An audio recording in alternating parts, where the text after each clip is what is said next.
Hi ಎಲ್ರಿಗೂ ನಮಸ್ಕಾರ. High protein ಚೆನ್ನಾಗಿ ಕರಿ ಹೇಗೆ ಮಾಡೋದು ಅಂತ ನೋಡೋಣ. ಮೊದಲು ರಾತ್ರಿ ಇಡೀ ನೆನೆಸಿರುವಂಥ ಚೆನ್ನಾಗಿ ಕಣ್ಣು ಒಂದು 3ರಿಂದ 4 ವಿಷಲ್ ಕೂಗಿಸ್ಕೊಳ್ಳಿ. ಹಾಲಲ್ಲಿ ತೋರಿಸಿರುವಂಥ ಒಂದೆಲ್ಲ ಮಸಾಲೆಗಳನ್ನ ನೀವು ಚಕ್ಕೆ, ಮೆಣಸಿನ್ಕಾಯಿ, 2 ಮೆಣಸಿನ್ಕಾಯಿ, ಖಾರ ಮತ್ತು ಬಣ್ಣಕ್ಕೋಸ್ಕರ ಸ್ವಲ್ಪ ಧನಿಯಾ, ಮೆಣಸು, ಜೀರಿಗೆ, ಲವಂಗ, ಶುಂಠಿ, ಈರುಳ್ಳಿ, ಟೊಮ್ಯಾಟೊ ಏನೇನಿದೆ ಎಲ್ಲನೂ ನೀವು ಅರ್ಧ ಗಂಟೆಗಳ ಕಾಲ ನೆನೆಸ್ಕೋಬೇಕು. ಸ್ವಲ್ಪ ಗೋಡಂಬಿನ ಚೆನ್ನಾಗಿ ಹಾಕ್ಕೊಳ್ಳಿ. ಗ್ರೇವಿ ಥಿಕ್ನೆಸ್ ಚೆನ್ನಾಗಿ ಬರುತ್ತೆ ನಿಮಗೆ ನ್ಯಾಚುರಲ್ ಆಗಿ. ಹಾಗಾಗಿ ಬೆಚ್ಚನೆ ಹಾಲಲ್ಲಿ ಒಂದು ಅರ್ಧ ಗಂಟೆ ನೆನೆಸಿದ್ಮೇಲೆ ಆ ಹಾಲು ಸಮೇತನೇ ನೀವು ರುಬ್ಕೋಬೇಕು. ಹಾಲನ್ನ ಸ್ವಲ್ಪ ಕಡಿಮೆ ಮುಳುಗುವಷ್ಟು ಮಾತ್ರ ಹಾಕ್ಕೊಳ್ಳಿ. ತುಂಬ ಆಗಿಬಿಟ್ರೆ ನೀರು ಆಗಿಬಿಟ್ರೆ ಗ್ರೇವಿ ಹೊಂದಲ್ಲ. ಹಾಗಾಗಿ ತುಂಬ ಈಸಿಯಾಗಿ ಸಿಂಪಲ್ಲಾಗಿ ಮಾಡ್ಕೋಬೋದು. ಒಂದು ಚಪಾತಿಗೆ, ಪೂರಿಗೆ ಅಥವಾ ನೀವು ಲಂಚ್ ಬಾಕ್ಸ್ ಮಕ್ಳಿಗೂ ಕೂಡ ತುಂಬ ಸ್ಪೆಷಲಾಗಿ ಇಷ್ಟಪಡ್ತಾರೆ ಈ ಥರ ಗ್ರೇವಿಗಳು. ರೈಸ್ಗೂ ತುಂಬ ಕಾಂಬಿನೇಷನ್. ನೀವು ಆಫೀಸ್ಗೆ ಎಲ್ಲ ಚೆನ್ನಾಗಿ ಮತ್ತು ರೈಸ್ ಬೌಲ್ ಅಂತಲೇ ಸಿಗುತ್ತೆ ನಿಮ್ಮ ಹೋಟೆಲ್ಗಳಲ್ಲಿ. ಆರಾಮಾಗಿ ಈ ರೀತಿನ ನೀವು ತೊಗೋಬೋದು. ಸ್ವಲ್ಪ ಗರಂ ಮಸಾಲಾನ ಹಾಕ್ಕೊಂಡು ನೀವು ಹಸಿ ವಾಸನೆ ಹೋಗೋವರೆಗೂ ನೀವು ಅದನ್ನು ಬಾಡಿಸ್ಕೋಬೇಕು.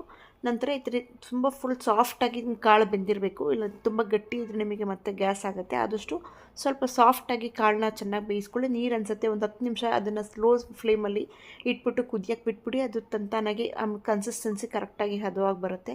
ತುಂಬ ಪ್ರೋಟೀನ್ ರಿಚ್ ಆಗಿರುತ್ತೆ. ತುಂಬ ಡಯಟಲ್ಲಿ ಈ ಚೆನ್ನಾಗಿ ಕಾಳನ್ನ ಉಪಯೋಗಿಸಿ ಅಂತಾರೆ. ವಾರಕ್ಕೊಂದ್ಸತಿ ಇದನ್ನು ಮಾಡಿ